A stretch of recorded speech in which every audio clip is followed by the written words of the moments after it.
Hi, Leo, Sun, Moon, Ascendant, or Venus. This is Dane, and I am going to be doing your love and relationship reading for you. Now, I ask if this reading resonates with you. Don't forget to give it a thumbs up, and also to subscribe to my channel. If you would like to be notified whenever I upload new videos, and I upload all the time, just hit the bell notification button. And if you're interested in any of the cards that I'm using, they will all be listed and linked in the description box below. Now, before we begin the reading, once again, a reminder not to be scammed by anybody in the comment box pretending to be me offering you a reading. This person is a scammer. Do not be scammed. With that said, let us clear the energy space, raising our own energy vibration and releasing any negativity. So take a nice deep breath in, exhaling whenever it feels comfortable for you.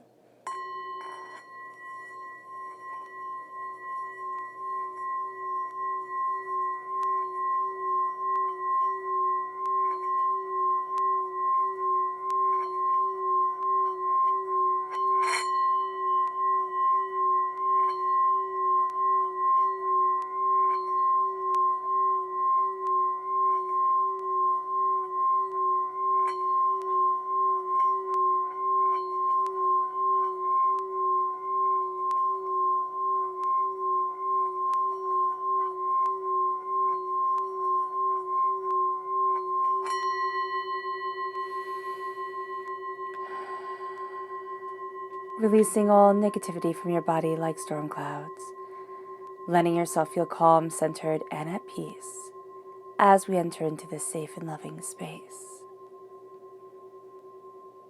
All right, let's let the bulls sing as we see what the tarot has to say.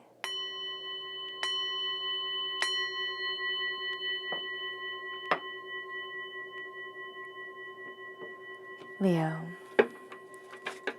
Love and relationships, Leo. Love and relationships, Leo.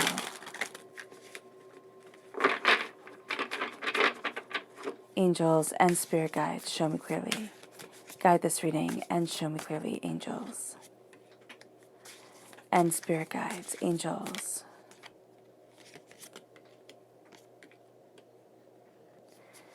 And spirit guides, show me clearly.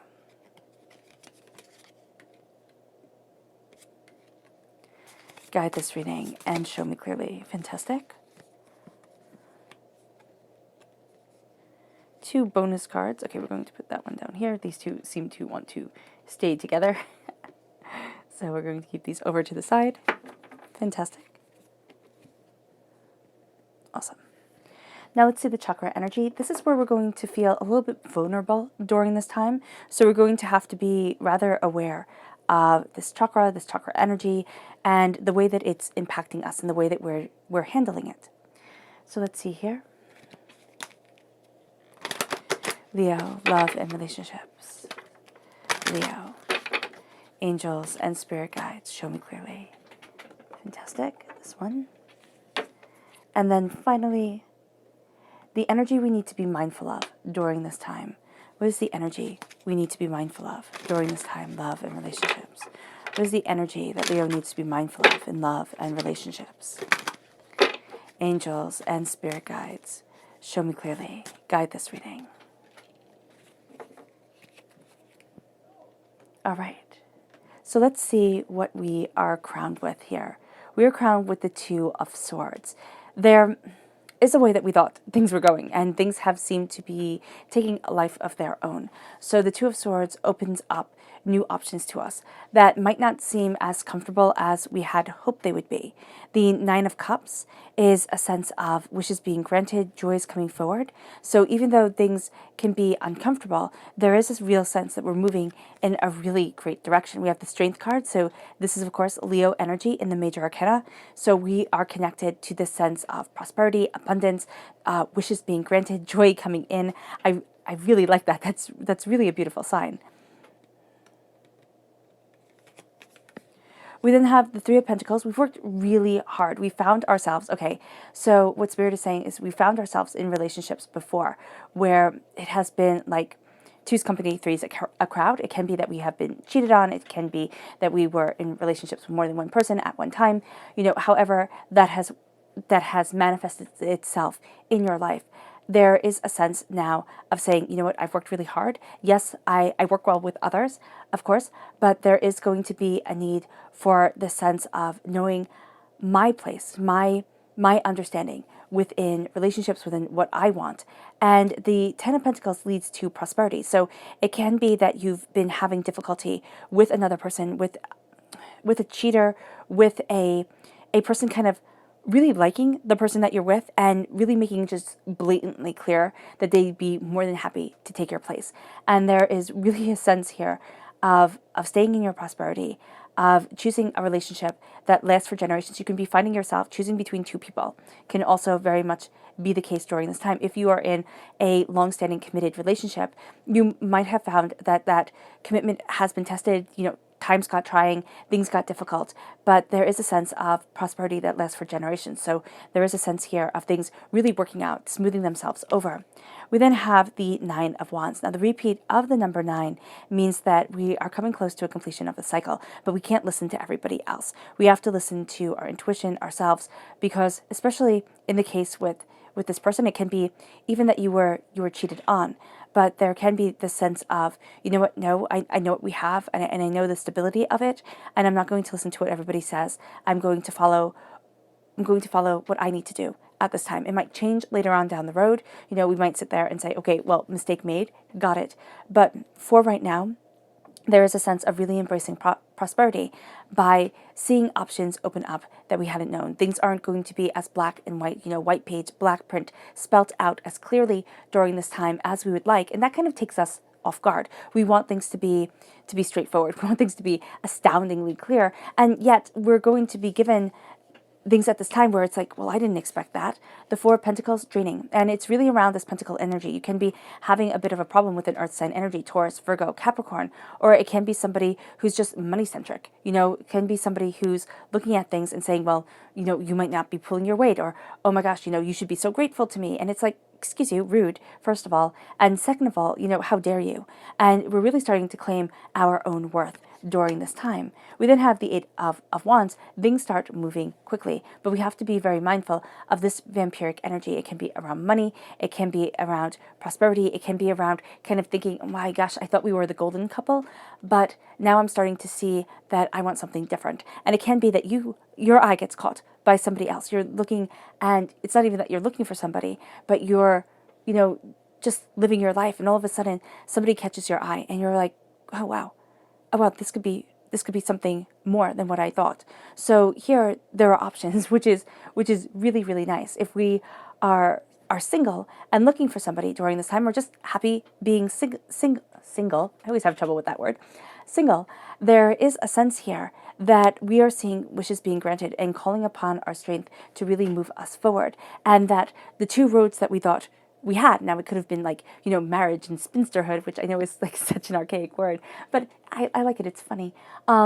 There is the sense of no, there's so much more richness, there's so much more glory, there's so much more prosperity to me. And let's see here. With the chakra energy, the Earth Star chakra of grounding is just going to be so intrinsically important to us.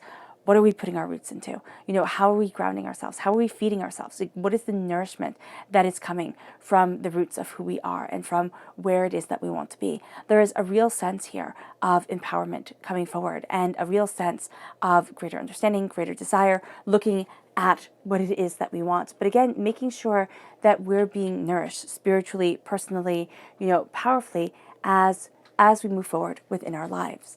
And then we have the King of Wands. Now, this is, of course, fire sign energy, and I'm not surprised at all to see this card in the energy that we need to be mindful of. And of course, we are fire sign energy. So this is Aries, Leo, Sagittarius. But when it comes to the King of Wands, this can be somebody who is astoundingly passionate, okay? Astoundingly alluring. You just get entranced by them. You really do. You just get entranced by their passion, their fire, their tenacity. They come with so much baggage that at times it can seem overwhelming. So this isn't necessarily saying be cautious of a fire sign. This is saying be cautious of that person that burns bright, that is like this firecracker, that is just this brilliance, and then fizzles out. And we're going to sit there and say, well, no, this can't be, because everything was so great. Everything was so great. It has to stay great, right? I mean, I didn't imagine this. And no, it wasn't imagined. It's just like this person is a user, and this person can use us and say, well, I got what I wanted from this relationship. I got what I wanted from this time together, and now I'm moving on. period, end of discussion. And they're not really going to feel bad about it. So just knowing that as a fire sign energy here, we're going to be very attracted because fire sign energy is attracted to fire sign energy. It's just, it burns bright, it burns passionate, and it can be a lot of fun while it's lasting. But when it's done, when the fire is out, it's out. And so here we just have to be mindful of that. And we can see here from the cards that we can fall into that trap amazingly easily. So we're opening up to the Two of Swords, to this crossroads, to these ways forward that we hadn't imagined. And we're really sitting there and saying, well, what do I want? And it might be a question that we don't ask ourselves very often. We might think, oh, well, this is the way it has to be. Things have been hard. Things have been overwhelming. I just kind of have to buck it up and keep on going. Or again, two very distinct roads. Either you're with somebody or you're single. And it's like, well, yes, obviously. But there is a sense of buying into what the world tells us, that, you have to be this certain way to be happy. And it's like, no, I don't. And we might find out that polyamory is right for us. I mean, that is again, a road that can be walked during this time. But what we are going to find here is that there is a need to kind of go outside of the box. Now, it can also be simply embracing the teachings of Karetza, which I have linked in the description box below. And if you've seen my other, love readings, you know that I'm a huge fan of this, because we have this tendency in our world, and especially in the Western world, to say the more sex you have, the better your relationship will be. And that's not necessary. That's not true. That's just not true. And so you can have people who have a lot of sex and their relationship is great. And you can have people who have a lot of sex, but their relationship isn't great. There is something where they don't feel connected. And so here, when we're looking at a different road, we start to see that it's about the connection. And we start to see in life, it's about the connection that we make. It's about the passion that we have. It's about the brilliance that is a part of us. And so here it starts to open up. And we're going to start to see that there is more to relationships. There is more to what we personally want. There's more to our passion and to our desire than we had imagined. And it leads us to the Nine of Cups. It leads us to our wishes. But I do want to see how the crossroads start opening up. So angels and spirit guides, show me clearly how the Two of Swords opens things for Leo. Show me clearly the Two of Swords for Leo. Okay, so we have the King of Cups and we have the Death card. It changes the way that we look at love. And that can be absolutely falling into alignment with Karetza, but it can also be the sense of realizing that we ourselves are worth more than what we have been underselling ourselves as, or what we have been settling for. It can be that, again, we were in this relationship where things were just working. They were working, they were awesome, it was beautiful, and now it's not. And it's like, okay, well, where the heck do I go from here? How do I move myself forward? But there is a sense of a wish being granted, a wish being heard. There is a sense of being freed, which is what we want. And there is a sense where it's around love. It's around where we want to be in love. It's around how we want to be in love. It's around, what we desire. And it's also kind of like having those wishes come back. For so many of us, especially if we get into a relationship that is toxic, okay? We think, oh, I can fix it. Or, no, I just love them so much. And it'll get better. And at times, we have to step back and say, it's not. Now, this can be that we ourselves were in this relationship. But this can also be that we grew up with caregivers, okay, with parents or whomever raised us, who one of them could have been highly manipulative, highly using. They could have had affairs left and right. And we can look at it and be like, well, why the heck would I trust? Why the heck would I open up this door? But we have that wish in our hearts for things to be more than what they are, for life to have that spark to it, that joy to it. And it is our strength that is being called forward here. Our strength as a Leo, our strength as an individual. And the strength isn't that brute force strength. It isn't the, I'll prove you I can lift 18 million 100 pounds. No, it's like my strength is my assurity within myself, my stubbornness, my tenacity, my desire to live my life and not have anybody, decide my path for me. And this starts to open our eyes. This starts to open ourselves to really embracing the essence of who we are, of what we desire, and where it is that we want to be. And it moves us to seeing our work and our worth during this time, to seeing how much time we've put into things, how hard we've worked, how much we have overcome. But there is this real sense of looking at things and saying, but this is what I want. And people are going to come because we have that energy here with the King of Wands of stepping in and saying, well, I did this. I made you who you are.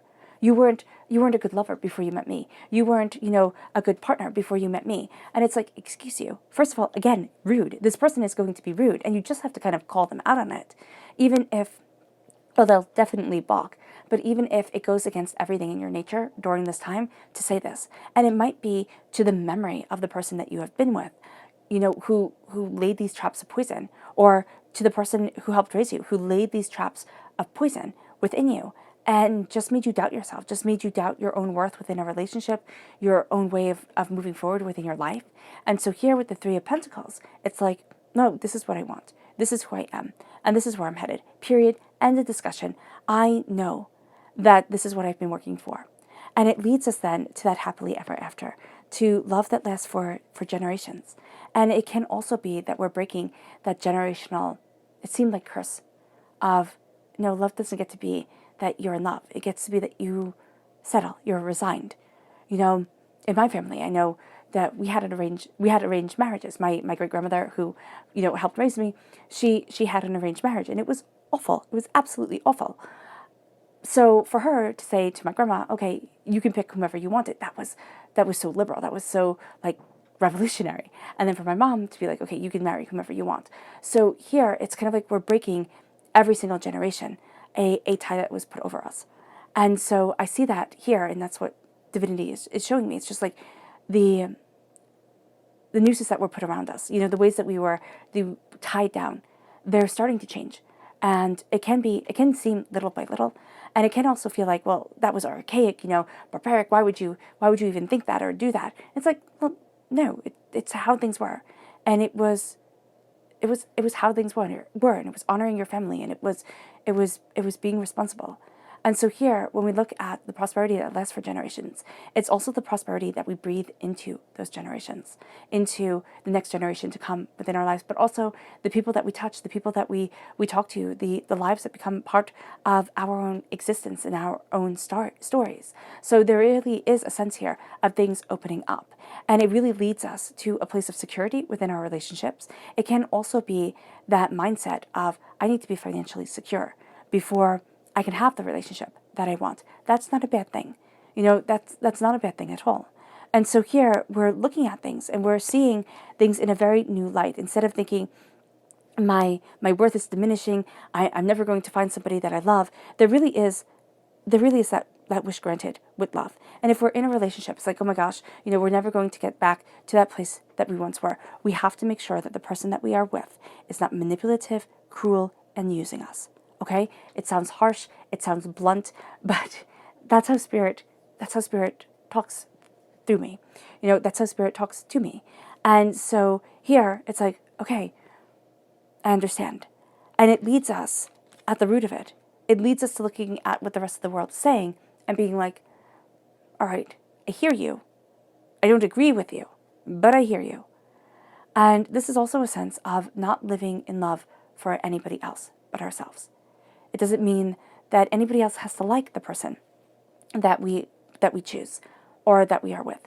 But also, now Spirit is saying, also just note that if people we truly love are worried about the person that we are with, worried about the way we become when we're around them, and we think, oh, you just don't understand, I'm so in love, this is so important, we can be blinded to really big things that, yes, are lessons for our lives to learn. Absolutely. But this is telling us, the Nine of Wands tells us, don't listen to everybody. Listen to the people who matter. Listen to the people that have held you above water when life got too hard. Listen to the people who love you unconditionally. And if you're saying, I don't have those people in my life, listen to spirit, meditate, connect. Don't just see what's right before your eyes, because that's going to be misleading. As hard to believe as it might sound, just seeing what is right in front of us is going to be misleading during this time. There is a sense here of vampiric energy, and that's why it's going to be misleading. It's like, I'm drained, I'm overwhelmed, I don't know where to stand. I'm going to fight for what I need, what I want, what I think I want, what I think I need, but I also need to embrace this powerful, beautiful sense of me and liberation and independence. The Four of Pentacles has us looking at things more honestly, because it has us realizing where we had just been overwhelmed, where we had just been denied, where we can't move forward the way that we want to. And in love, there is going to be a sense here that somebody manipulated us through money. And it can be, the dreams of grandeur, if you're with me, I can set you up, life will be good. Or it can be that they make us think, you need me. You need me because how could you possibly make it on your own? So just be really mindful. And this can be, again, an ex, a past relationship. This could be the people who raised us, who always had that manipulative aspect to them with the other caregiver that raised us, the other partner within the relationship. And here it's like once this is seen and once this cycle is broken, all of a sudden, oh my gosh, do things start moving fast? And does passion start coming into our lives? Not in a way that's like, well, it is romantic, but it's in a way that's like, I get to enjoy my life. I get to embrace my joy. I get to go after what I want. And then there's this real sense here of all of a sudden love and passion and beauty and success coming in because of it. It's like I've changed the game. I've changed the game and I'm playing it differently. Now, again, if we are in relationships and you're like, Dane, I love the person that I'm with. We are a fantastic team. There's a way here that we're strengthening that team that we are with or we are in. There's a way that we're handing blessings to the next generation. There's a way that we are calling upon the wishes within ourselves. And there's a way that we're not letting the rest of the world dictate what we love and how we love and who we are. The vampiric energy is being seen around the seeds that we are planting within ourselves, but also around what we desire. And the pathways aren't going to be as clear-cut as we once thought they were. So let's see here the spirit message. Leo, love and relationships, angels and spirit guides, show me clearly. Oh, fantastic, these two.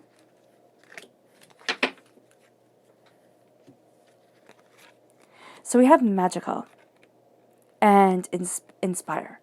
So we are inspired by the magical during this time, which sounds like rather straightforward, but we are inspired by something brilliant, by something beautiful.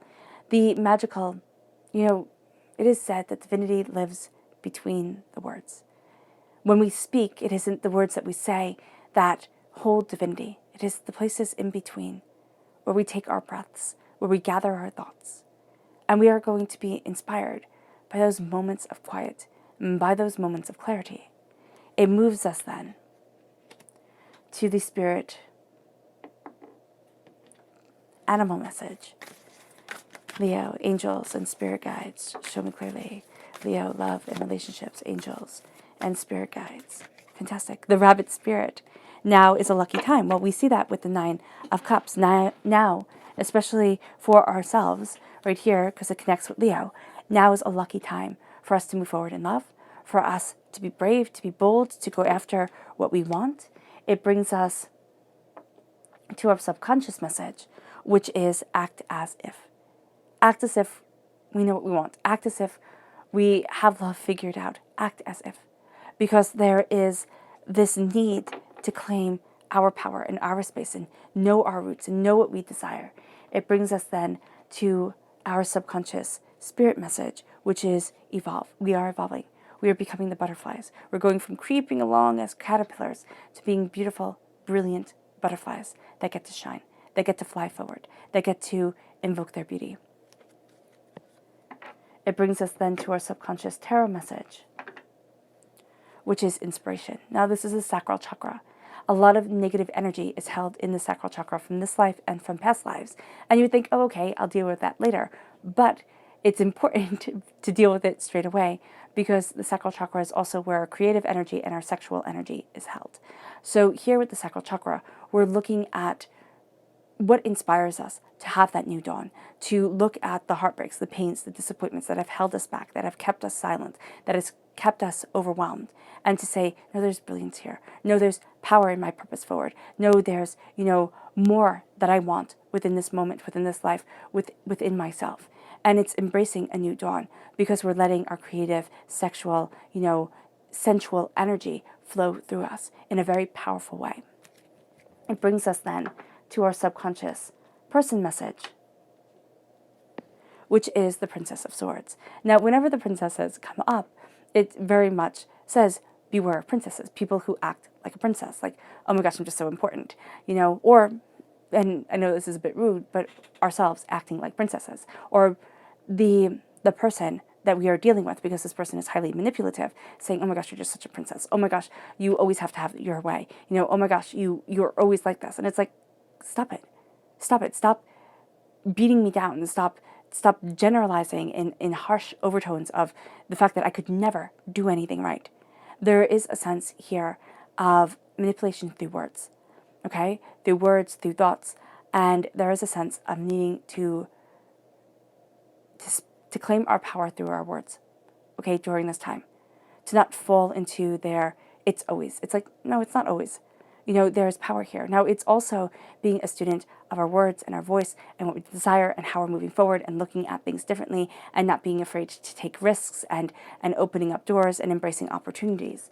It leads us then to our subconscious tarot message, which is the King of Swords, which reiterates that sense of strength through words, through the power of knowledge. There is also a sense subconsciously where we're going to be a little bit more businesslike, and people who are used to seeing us passionate and vibrant and brilliant are going to be like, well, why aren't you being so much fun? Why are you holding back? What the heck is wrong with you? It's like, nothing's wrong with me. I'm looking at this and I'm being very logical about things. I'm looking at this and saying, what is needed? What do I desire? How do I want to move forward? Where am I headed? What am I headed for? And then embracing the road, and embracing that road brilliantly, assuredly, and powerfully for myself. The king is not going to back down. He's not afraid of taking the reins and going after what he wants and saying it with pride and with determination. And there is this real sense of determined insight during this time. Subconsciously listening to our subconscious consciously listening to our subconscious is going to be so important, because there is a sense of strength, of power, and of determination here. All right, Leo, I hope this reading has resonated with you. I wish you nothing but light, love, peace, and happiness. May harmony always be with you. I am sending loving, healing energy to each and every one of you. I love you all, and stay safe. Let's end this reading with a meditation, a clearing away of negative energy, a raising of our positive energy as wishes are granted, and strength is seen. So take a nice deep breath in, exhaling whenever it feels comfortable for you.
May you move forward in peace and in harmony, Leo.